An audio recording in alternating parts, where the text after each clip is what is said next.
Before we start to think that we have this whole fertility thing understood, I want to add a little bit of the scientific process into our conversation.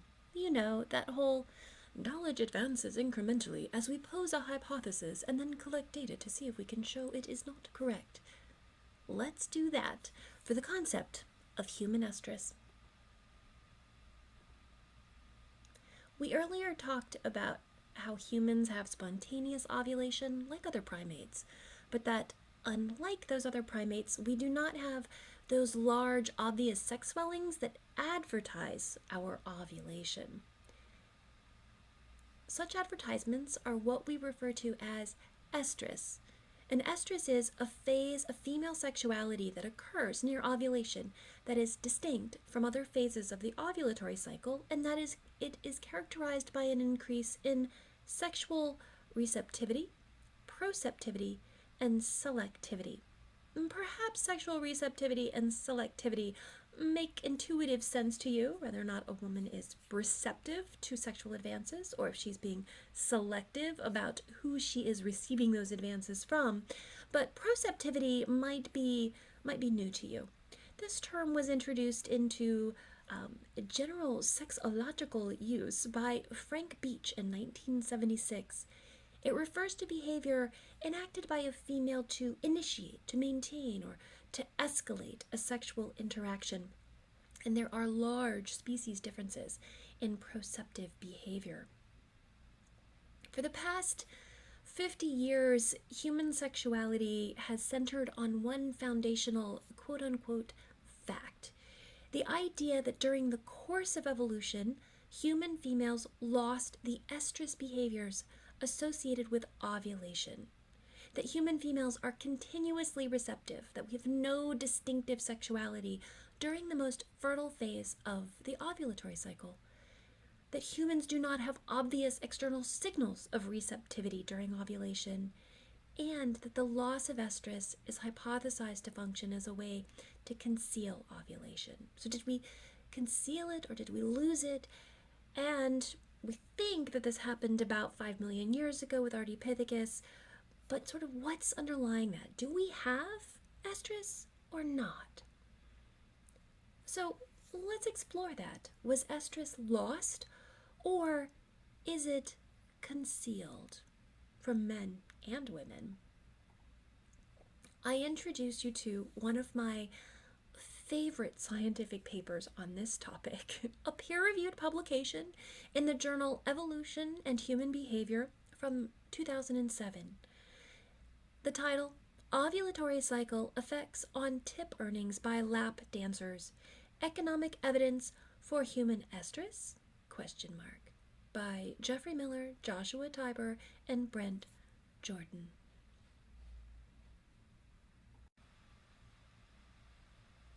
So they are testing the hypothesis that humans have not lost estrus, but that it is concealed from men and women. To test this hypothesis, they predict that lap dancers will earn the most from tips around the time of their ovulation. So they studied 18 dancers who recorded their work shifts, their menstrual periods, and their tips for a period of 60 days. So in total, they look at 296 work shifts and 5,300 lap dances. Now, they did field research, and they describe how they did their field research and exactly what a lap dance is in the most spectacularly academic way possible. And so I wanted to read out of their methods section for you, so bear with me while I read you a direct quote to explain what they did. And I quote, "Because academics may be unfamiliar with the gentleman's club subculture, some background may be helpful to understand why this is an ideal setting for investigating real-world attractiveness effects of human female estrus. The following information was gathered from interviews with local club managers and from the sociological and feminist literature on erotic dancing." And then there are lots of academic citations. And I return to the quote. All participants in this study worked as lap dancers in Albuquerque gentlemen's clubs circa November 2006 through January 2007. The clubs serve alcohol.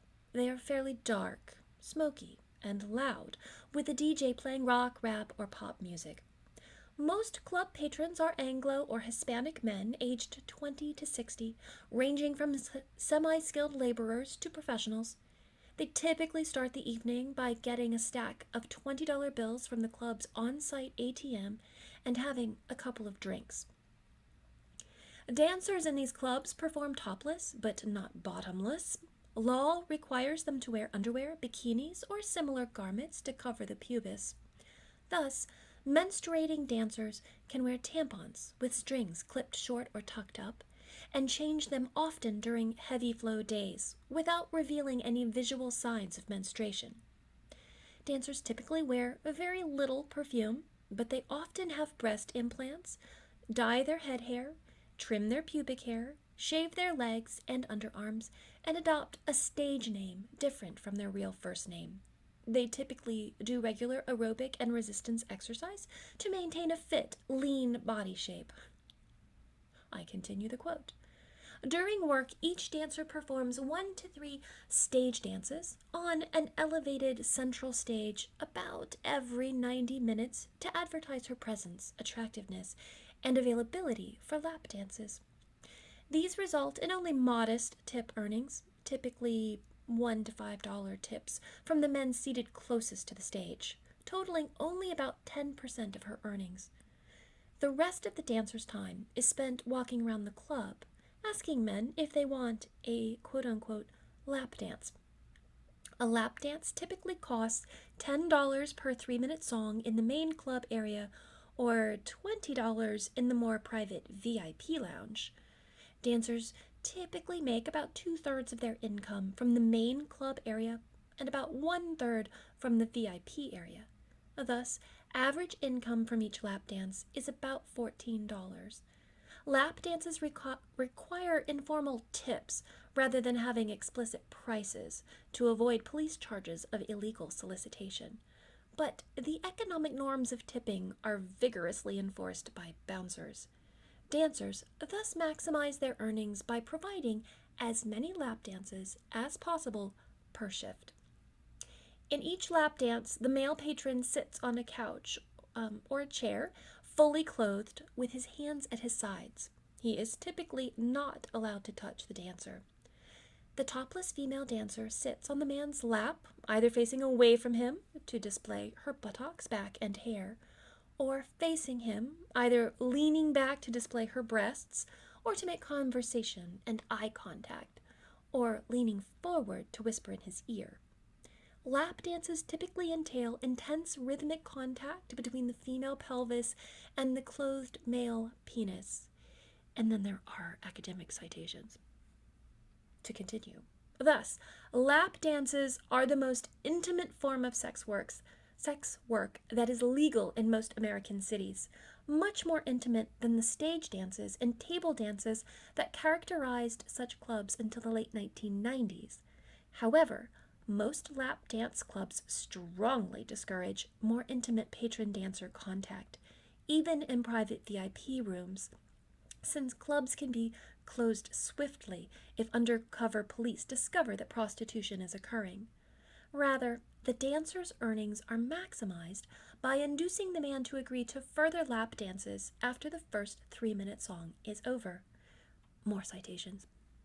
Thus, a dancer can make up to $400 per hour performing for a rich, attentive patron in a VIP lounge.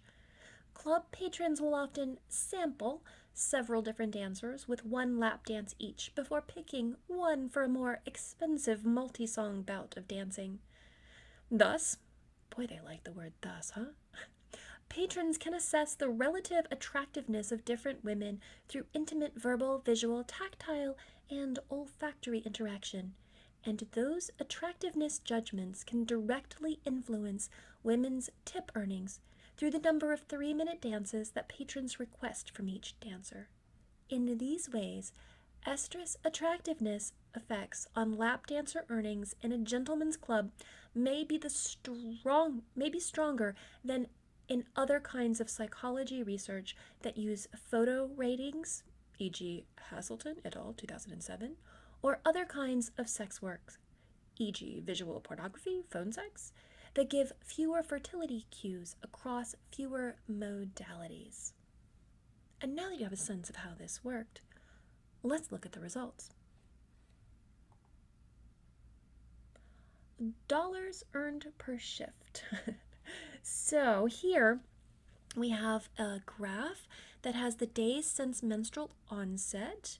So 1 over on the left all the way to 28, assuming a 28-day ovulatory cycle. And on the y-axis, dollars earned per shift. They've presented the data in 2 different categories. So dancers that were using birth control, contraceptive pills, these are ones that suppress the hormonal cycle. And then they have the normally cycling, so the women who were not on hormonal birth control. The normally cycling women, their dancers, their results, their dollars earned per shift are plotted in the solid line, and the hormonal contraceptive users their dollars earned per shift are plotted using the dotted line. And you can see that it's not uniform across the 28 days by any means, that it increases for the the hormonal contraceptive users. It gradually increases after the end of their menses, peaking around day 18, 19, and then it drops again low. Peaks at about $250 or just over. Now turn your eye towards the dark solid line for representing the tip earnings of the women who were not on hormonal contraceptives, and notice that their tips are low during their menses, but then they go way high up, close to $400 around day 12 and 13, and then they drop to about the level of as $250, where the women who are on birth control pills, their tip earnings, the maximum tip earnings that the women using the pill are, and then they have another little peak around 23, and then back down. So all of the dancers earned more per shift during their fertile phase, and so that increased for both, but it increased dramatically more for the women who were not on birth control. Let's look at the data on another graph. Here, they are showing cycle phase, the menstrual cycle, the fertile cycle, and the luteal cycle, the luteal phase of the ovulatory cycle, and dollars earned per shift. And here again, the dotted lines represent the pill users, and the solid lines represent the normally cycling dancers. And you can see that during the fertile period, that the women who are cycling who are not on birth control pills, they have a much, much higher dollar amount that they were given as tips from during their shifts. So these results indicate that participants, the dancers, using contraceptive pills that are hormonal, they showed very little to no mid-cycle peak in tip earnings. Normally cycling participants, the dancers, earned peak tips during what they're calling estrus. They earned less during the luteal phase and the least during menstruation. Tip earnings were similar to the pattern of estradiol levels across the cycle. So estradiol, they hypothesize, might mediate attractivity and therefore tip earning effects. And they found that all participants made less money during menstruation. So what might explain these results? Well, looks as though there may well be cues of fertility status that influence spending patterns by male consumers of lap dancers. But it's important to clarify this is most likely not because women deliberately signal their cycle-based fertility status. Because remember, all of the lap dancers are there to make money. So they don't try to make more money at a particular time of their ovulatory cycle. They're always doing their best to get good tips. So it's probable that men are particularly attracted to some features in fertile phase women because men have been selected to detect the byproducts of physiological changes in fertile phase women. So, some of the implications for this study outside of gentlemen's clubs, well, it shows that there's evidence for the existence and importance of estrus in women, that men can detect female fertility more accurately than suggested by this idea of concealed ovulation, this model of concealed ovulation. But not enough so that tips during the luteal phase of menstruation are zero. Men are still interested in women and their attractiveness all throughout their ovulatory cycle. But it does suggest that perhaps there has been positive selection on men for detection of ovulation, despite selection on women to conceal their reliable cues of estrus. So, the take-home point from my perspective is never underestimate the power of evolution, adaptation, and selection on your life. We might not be able to see it, but it probably is there.